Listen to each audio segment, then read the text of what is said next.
Hello friends, class 6 का NCERT book सामाजिक एवं राजनीतिक जीवन। ठीक है, ये सामाजिक एवं राजनीतिक जीवन है। अध्याय 5 गांव का प्रशासन। भारत में 6 लाख से अधिक गांव हैं। उनकी पानी, बिजली, सड़क आदि की ज़रूरतों को पूरा करना कोई आसान काम नहीं है। ठीक है, इसके अलावा ज़मीन के दस्तावेजों का रखरखाव करना पड़ता है। फिर आपसी विवादों को भी निपटाने की ज़रूरत पड़ती है। इन सब की व्यवस्था के लिए गांव का प्रशासनिक ढांचा होता है। और इस पार्ट में हम 2 ग्रामीण प्रशासनिक अधिकारियों के बारे में थोड़े विस्तार से पढ़ेंगे। ठीक है, अब देखते हैं। गांव में झगड़ा, 2 व्यक्ति लड़ रहा है ना। मोहन एक किसान है और उसके परिवार के पास थोड़ी सी खेती और ज़मीन है जिस पर वह कई सालों से खेती कर रहा है। उसके खेत से लगा हुआ ही रघु का खेत है। दोनों के खेत एक छोटी सी मेड़ अलग होते हैं। जो दोनों का खेत है ना, एक छोटी सी मेड़ से अलग होता है। एक सुबह मोहन ने देखा कि रघु ने मेड़ को थोड़ा आगे बढ़ा लिया था। ऐसा करके उसने मोहन की कुछ जमीन अपने खेत में मिला ली और अपने खेत का आकार बढ़ा लिया। मोहन को बहुत गुस्सा आया, मगर वो थोड़ा डरा हुआ भी था। रघु के परिवार के पास बहुत ज़मीन थी और इसके अलावा उसके ताऊ गांव के सरपंच थे। ठीक है, देखिए, जो रघु है ना, उसका परिवार के पास बहुत ज़मीन थी और इसके अलावा उसके ताऊ गांव का क्या था, सरपंच थे। फिर भी मोहन ने हिम्मत जुटाई और रघु के घर पहुंच गया। दोनों के बीच कहासुनी हुई और रघु ने तो मारने से ही इनकार कर दिया कि उसने मेड़ को आगे बढ़ाया था। थोड़ी ही देर में झगड़ा शुरू हो गया। ठीक है, जो रघु है ना, उसका ताऊ क्या है, सरपंच है, इसलिए उसका ज़्यादा ही बोलबाला चल रहा था। तब रघु ने अपने एक मजदूर को बुला लिया और दोनों मिलकर मोहन पर चिल्ला रहे थे। फिर उन्होंने मोहन को मारना शुरू कर दिया और हो हल्ला सुनकर पड़ोसी बाहर आ गए और उन्होंने देखा कि मोहन की पिटाई हो रही है। फिर बीच बचा करके उन्होंने मोहन को बचाया। मोहन को सिर पर और हाथ में बहुत सी चोट आई थी। ठीक है, फिर दोनों ने जैसे मतलब ये सब कहासुनी होते होते दोनों के बीच में लड़ाई शुरू हो गया और इस प्रकार हल्ला सुनकर उनके पड़ोसी बाहर आए और देख रहा है कि मोहन को बहुत ज़्यादा पिटाई हो रही है और बीच बचाव करके मोहन को बचाया। फिर देखा कि मोहन का सिर और हाथ में बहुत चोट आई थी और इस तरह से मोहन के पड़ोसी उसकी मरहम पट्टी की। और फिर मोहन की एक दोस्त ने, जो गांव के डाकघर में काम करता था, सुझाव दिया कि तुम जाओ पुलिस थाने जाकर रिपोर्ट लिखवाओ। और जबकि कुछ लोग इसके खिलाफ थे और उनको लग रहा था कि बहुत सारा पैसा बर्बाद हो जाएगा और नतीजा कुछ नहीं निकलेगा। कुछ लोगों ने कहा कि रघु के परिवार वाले तो बहुत पहले ही पुलिस थाने पहुंच चुके होंगे। और काफ़ी विचार विमर्श के बाद अंततः यह तय हुआ कि जिन पड़ोसियों की आंखों के सामने यह घटना हुई थी और मोहन उनको लेकर पुलिस थाने जाएगा। ठीक है, कुछ लोग डर रहे थे कि नहीं, ये तो रघु के ताऊ सरपंच जी हैं, वो लोग पहले ही पुलिस थाने जा पहुँचे होंगे, वो अपने समय से सुनाए होंगे। लेकिन कुछ लोगों ने बोला नहीं, ये तो हमारे पड़ोसी हैं, ये हमारे आंखों देखा घटना है और हम मोहन को लेकर जाएंगे। और इस प्रकार से मोहन उनको लेकर पुलिस थाने जाएगा। ठीक है, पुलिस थाने का क्षेत्र। थाने के रास्ते में एक पड़ोसी ने पूछा, क्यों ना हम थोड़ा और पैसा खर्चा करके शहर में बड़े थाने चले। मोहन ने समझाया कि बात पैसे की नहीं है, हम उसी थाने में अपना मामला दर्ज करवा सकते हैं क्योंकि हमारा गांव इसी के कार्य क्षेत्र में आता है। देखिए, जो थाने के रास्ता है, एक पड़ोसी ने पूछा, क्यों नहीं हम लोग बड़ा थाना जाएंगे, बड़ा शहर में बड़े थाने जाएंगे और वहाँ पर अपना रिपोर्ट लिखवाएंगे। तो मोहन ने समझा, नहीं, ये हमारी स्थानीय बात है और हमारा जहाँ पर जिस क्षेत्र पर रहते हैं उसी क्षेत्र के थाने पर अपना मामला दर्ज करवाएंगे। ठीक है, हर पुलिस थाने का एक कार्य क्षेत्र होता है जो उसके नियंत्रण में रहता है। लोग उस क्षेत्र में हुई चोरी, दुर्घटना, मारपीट, झगड़े आदि की रिपोर्ट उसी थाने में लिखवा सकते हैं ना। सभी क्षेत्र का एक कार्य क्षेत्र होता है, पुलिस कार्य क्षेत्र होता है ना, जहाँ पर चोरी, दुर्घटना, मारपीट, झगड़ा आदि होता है तो उसका रिपोर्ट लिखवाया जाता है। ये वहाँ के थानेदार की जिम्मेदारी होती है कि वो लोगों से घटना के बारे में पूछताछ करे, जांच पड़ताल करे और अपने क्षेत्र के अंदर के मामलों पर कार्रवाई करें। देखिए, अब देखते हैं पुलिस थाने में होने वाला काम। जब सब लोग पुलिस थाने पहुंचे तो मोहन थानेदार के पास गया और उसे पूरा मामला बताया। उसने यह भी बताया कि वो अपनी शिकायत लिखित रूप में देना चाहता है। थानेदार ने बड़ी बेरुखी से कहा कि उसके पास छोटी छोटी शिकायतों की जांच पड़ताल का काम समय नहीं है।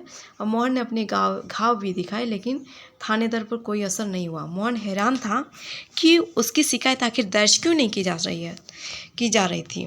देखिए, जब मोहन थाना पहुंचा, थानेदार के पास गया तो उसे पूरा मामला बताया, लेकिन शिकायत लिखित रूप में देना चाहता। मोहन शिकायत जो था वो लिखित रूप में देना चाहता था, फिर भी थानेदार ने उनसे बेरुखी से बात किया और बोला कि छोटी मोटी हमारा शिकायत सुनने के लिए हमारे पास समय नहीं है।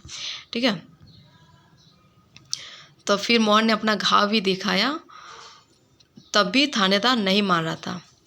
तब मोहन को बहुत ज़्यादा आश्चर्य हुआ। अब मोहन बाहर गया और अपने पड़ोसियों को बुलाकर अंदर ले आया, और पड़ोसियों ने थानेदार को समझाया कि मोहन को उनकी आंखों के सामने पीटा गया है। अगर वो उसे न बचाते तो उसे बहुत ही गंभीर चोटें आती। उन्होंने मामला दर्ज करने पर जोर दिया। अंततः थानेदार राजी हो गया। उसने मोहन को अपनी शिकायत लिखकर देने को कहा। थानेदार ने वादा किया कि अगले दिन एक हवलदार घटना की जांच पड़ताल के लिए उनके यहाँ पहुँचेगा।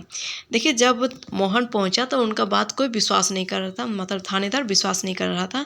लेकिन जब वो अपने पड़ोसी को अपने साथ ले गया, अपने गवाह के रूप में पड़ोसी को साथ ले गया, तो पड़ोसियों की कहने पर थानेदार ने उस पर रिपोर्ट लिखा और फिर उसे भरोसा दिलवाया कि वादा किया कि नहीं, जी हाँ, हम लोग जाएंगे, एक थानेदार आपके गांव जाएंगे और सारा घटना का जांच पड़ताल करेंगे। अगले दिन एक हवलदार आपके गांव जाएंगे और आपका घर जाएंगे और जांच पड़ताल के लिए वहाँ देखेंगे। ठीक है, जांच पड़ताल करेंगे। तो देखते पुलिस थाने में जो कुछ भी हुआ उसे ये तो नाटक खेलने के लिए कहा गया है। अब राजस्व विभाग का भाग है। आपने पढ़ा कि मोहन और रघु में खेत की मेड़ को लेकर जबरदस्त लड़ाई हुई थी। क्या है ऐसा कोई तरीका नहीं था जिससे वो अपना मामला शांतिपूर्ण सुलझा लेते? क्या कोई ऐसे अभिलेख यानी रिकॉर्ड होते हैं जिससे ये पता चल जाए कि गांव किनके पास कौन सी ज़मीन है? चलिए पता करते हैं कि कैसे किया जाता है ना। कुछ तो दूसरा उपाय भी होगा ना। ज़मीन को नापना और उसका रिकॉर्ड रखना पटवारी का मुख्य काम होता है। जो ज़मीन का नापा और जो का रखा जाता है, तो ये पटवारी का काम होता है। अलग अलग राज्यों में इसको अलग अलग नाम से जाना जाता है। कहीं पटवारी, कहीं लेखपाल, कहीं कर्मचारी, कहीं ग्रामीण। देखिए, पटवारी, लेखपाल, कहीं कर्मचारी, कहीं ग्रामीण, इस तरह से इसका नाम रखा गया है। ठीक है, जाना जाता है। तो वही कहीं पर कानूनगो कहते हैं, इसको कानूनगो कहते हैं। यह ज़मीन को लेखा जोखा रखने वाले कर्मचारी के लिए पटवारी शब्द का इस्तेमाल कर रहे हैं। ठीक है, जो ज़मीन का लेखा जोखा रिकॉर्ड रखता है तो उसको क्या कहेंगे? पटवारी।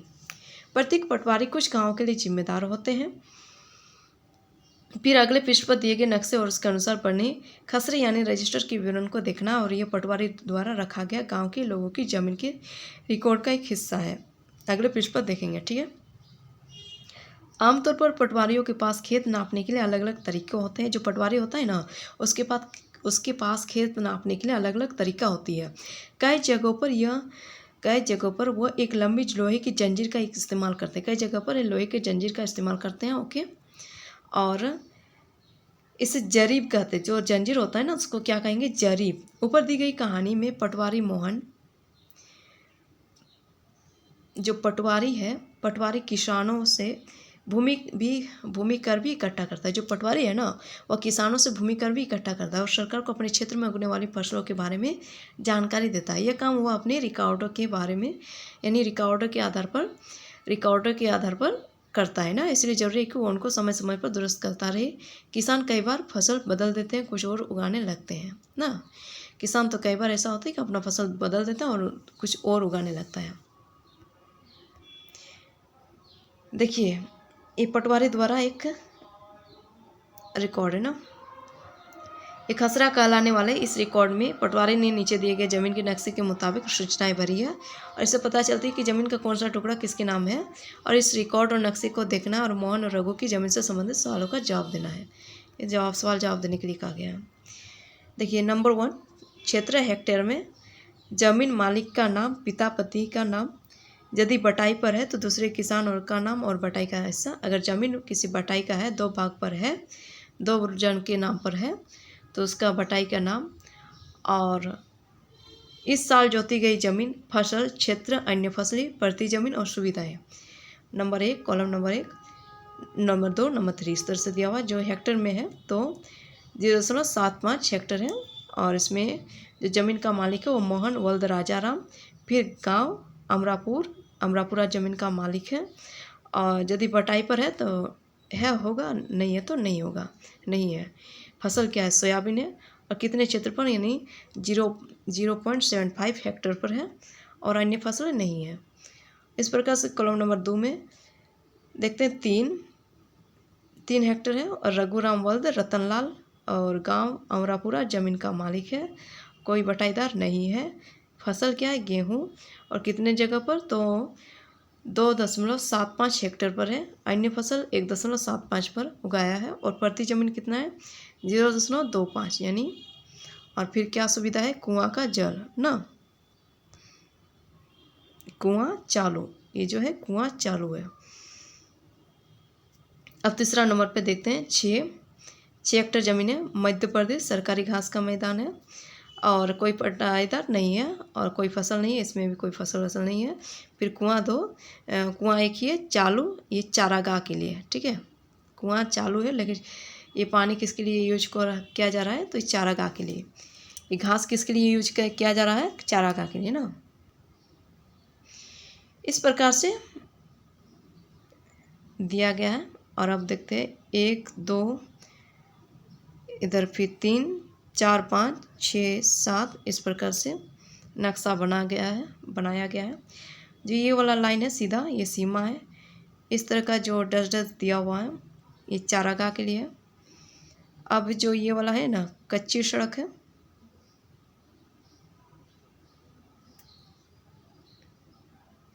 फिर कुआं आ गया आपका, फिर पेड़ आ गया इधर, फिर पक्की सड़क, देखिए ये आपका कच्ची सड़क हो गया। और ये पैमाने, इस तरह से पैमाने पर बनाया गया है ना।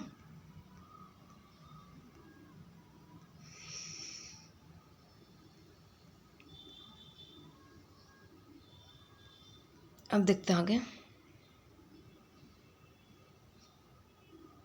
देखिए, किसानों को अक्सर अपने खेत के नक्शे और रिकॉर्ड की ज़रूरत पड़ती है। इसके लिए उसको कुछ शुल्क देना पड़ता है। किसानों को इसकी नकल पाने का अधिकार है। हालांकि कई बार इनको ये रिकॉर्ड आसानी से नहीं मिलते, लोगों को इसको हासिल करने में कई मुश्किलों का सामना करना पड़ता है, ठीक है। कई राज्यों में ये सारे रिकॉर्ड कंप्यूटर में डालकर पंचायत के दफ्तर में रख दिए जाते हैं ताकि वे आसानी से लोगों को उपलब्ध हो सके और सूचनाओं के अनुसार नियमित रूप से दुरुस्त हो सके ना, नियमित रूप से दुरुस्त होते रहे। और इस तरह से दिया हुआ है। और एक किसान दूसरे किसान से ज़मीन खरीदना चाहता है। ये किस लिए दिया होगा, क्यों दिया गया है, तो इसका कारण जानते हैं। एक किसान अपनी फसल दूसरे को बेचना चाहता है। एक किसान को अपनी ज़मीन में कुआं खोदने के लिए बैंक से कर्ज चाहिए। एक किसान अपने खेतों के लिए खाद खरीदना चाहता है। एक किसान अपनी ज़मीन अपनी बेटे एवं बेटियों में बांटना चाहता है, इसलिए भी जरूरी बनता है ना। अब देखते हैं यहाँ पर क्या था इधर में। तो ये कुछ और उगाने लगते हैं। फिर इधर में क्या है, या कोई कहीं कुआं खोद लेता है, ठीक है। इन सब का हिसाब रखना सरकार के राजस्व विभाग का काम होता है। कोई ज़मीन रहता है ना, तो कोई कुआं खोद लेता है, कोई दूसरा काम करवाता है, तो इन सब का हिसाब कौन रखता है? सरकार के राजस्व विभाग। इस विभाग के वरिष्ठ लोग इस काम का निरीक्षण करते हैं। भारत में सभी राज्य जिलों में बटे हुए हैं। जमीन से जुड़े मामलों की व्यवस्था के लिए इन जिलों को और भी छोटे छोटे खंडों में, यानी छोटे खंडों में बांट दिया जाता है। जिले के जो जिला है, जिले के उपखंडों को कई नामों से जाना जाता है, जैसे तहसील, जैसे तालुका इत्यादि।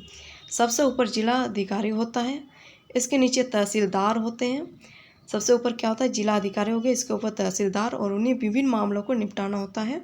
वे पटवारी के काम का निरीक्षण करते हैं। जो विभिन्न काम को निपटाना होता है उसको वे पटवारी के काम को निरीक्षण करते हैं और ये सुनिश्चित करते हैं कि रिकॉर्ड सही ढंग से रखे जाए और राजस्व यानी विभिन्न तरह के कर इकट्ठा होते रहे।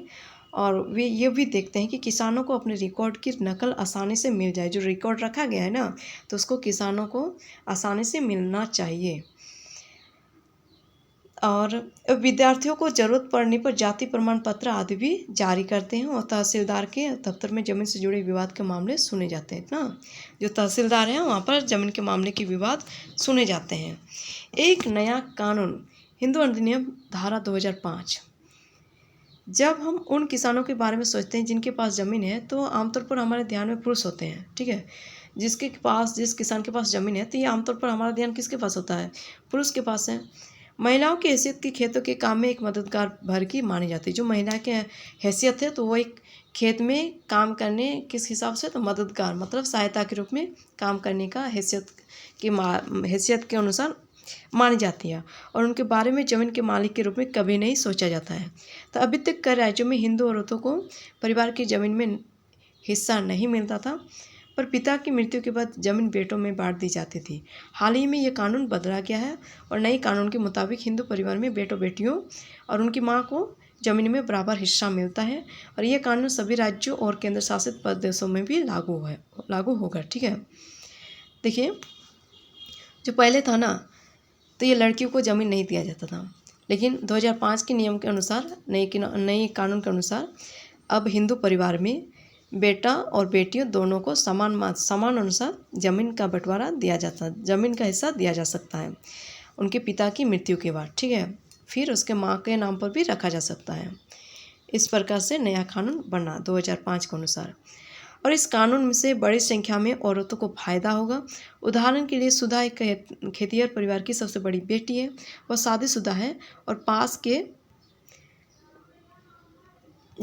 गांव में रहती है। अपने पिता की मृत्यु के बाद सुधा अक्सर खेती के काम में मां का हाथ बटाने आती है। उसकी मां ने पटवारी से कहा कि जमीन पर अब बेटे के साथ साथ उसका और दोनों बेटियों का नाम भी रिकॉर्ड में आ जाए। ठीक है, ये जो कानून व्यवस्था है ना खेतीबाड़ी का बंटवारे का, तो ये सभी राज्यों के साथ साथ केंद्र शासित प्रदेशों में भी लागू होने की बात थी, तो अब लगभग में अब हो रहा है। तो यहाँ पर एक सुधा नाम की एक लड़की है जो बड़ी बेटी है, और अब अक्सर अपने माँ का, उसका पिता की मृत्यु हो चुका है और वो बड़ी उन लोग का बहुत ज़्यादा खेत बाड़ी है, इसलिए वो लोग हमेशा खेती पर ही निर्भर रहते हैं, और उसका पिता की मृत्यु हो चुका है, जिसके चलते वो अपना मदद करने के लिए अक्सर अपनी माँ के पास आती है और खेत के लिए अपना हाथ बटाती है। ठीक है, उसकी जो माँ है ना, तो पटवार से कहती है कि नहीं, अब मेरा बेटे के साथ साथ मेरी बेटी के नाम पर भी ज़मीन का रिकॉर्ड रखा जाए, ज़मीन का जो नाम का रिकॉर्ड है वो रखा जाए। देखिए, जो एक बिटिया की चाह होती क्या हो, विरासत में मिला यह घर, पापा को अपने पिता से ही घर मिलेगा, मेरे भैया को मेरे पिता से, पर मेरी माँ हमारा क्या, बता दिया गया मुझे पिता के घर में हिस्से की बात औरतें नहीं क्या करती, लेकिन मुझे चाहिए एक घर अपना, बिल्कुल मेरा अपना, नहीं चाहिए दहेज में रेशम और सोना। ठीक है ना, नहीं चाहिए दहेज में रेशम और सोना। ये कहाँ से लिया गया, ये स्रोत किस जगह से है, तो ये reflection on my family, Anjali Monteiro टीस, मुंबई से है ना। अब सुधा की माँ बड़े आत्मविश्वास के साथ छोटे बेटे और बेटी की मदद से खेती का काम संभालती है। सुधा भी इसी निश्चिंता में जी रही कि जरूरत पड़ने पर वो अपने हिस्से की जमीन से काम चला सकती है। ठीक है, अब अन्य सार्वजनिक सेवाएं क्या है। एक सर्वेक्षण इस पार्ट में सरकार की कुछ प्रशासनिक कार्यों के बारे में पढ़ा, और खासकर ग्रामीण क्षेत्र के संदर्भ में। पहला उदाहरण कानून व्यवस्था बनाए रखने के बारे में था, दूसरा जमीन के अभिलेखों की व्यवस्था के बारे में था। पहले मामले में हमने पुलिस की भूमिका परीक्षण किया, दूसरे में पटवारी की भूमिका। इनके काम का विभाग के अन्य लोगों द्वारा निरीक्षण किया जाता, जैसे पुलिस अधीक्षक का या तहसीलदार का, जैसे पुलिस अधीक्षक का हो गया या तहसीलदार का। हमने यह भी देखा कि लोग कैसे इन सुविधाओं का इस्तेमाल करते हैं और उन्हें किस तरह से की समस्याएं आती है, और इन सेवाओं का उपयोग कानून के अनुसार होना चाहिए। आपने संभवतः सरकार के अन्य विभागों द्वारा दी जा रही है सार्वजनिक सेवाओं को देखा होगा, देखे है ना। और अपने गांव या क्षेत्र के लिए दी जा रही सार्वजनिक सेवाओं की एक सूची बनाना है, और जैसे दुग्ध उत्पादन हो गया, जैसे राशन की दुकान हो गया, जैसे पुलिस थाना हो गया, बीज खाद कृषक समिति, डाक बंगला या आंगनबाड़ी, बालवाड़ी, सरकारी स्कूल, प्राथमिक स्वास्थ्य केंद्र, अस्पताल इत्यादि, इन सब के बारे में एक सूची बनाना है और जानना है कैसे कैसे यहाँ पर काम होता है ना। 3 सार्वजनिक सेवाओं पर जानकारी इकट्ठी कीजिए और अपने अध्यापिका के साथ ये चर्चा करना है, पता करना है कैसे किया जाता है काम। ठीक है, इस प्रकार से एक सूची बनाना है और बताना है अपने अध्यापिका के साथ। ठीक है फ्रेंड्स, इस प्रकार से ये चैप्टर समाप्त हुई और आप लोग को अच्छा लगा होगा और समझ में भी आ रही होगी। Thank you. दूसरा चैप्टर फिर दूसरे वीडियो में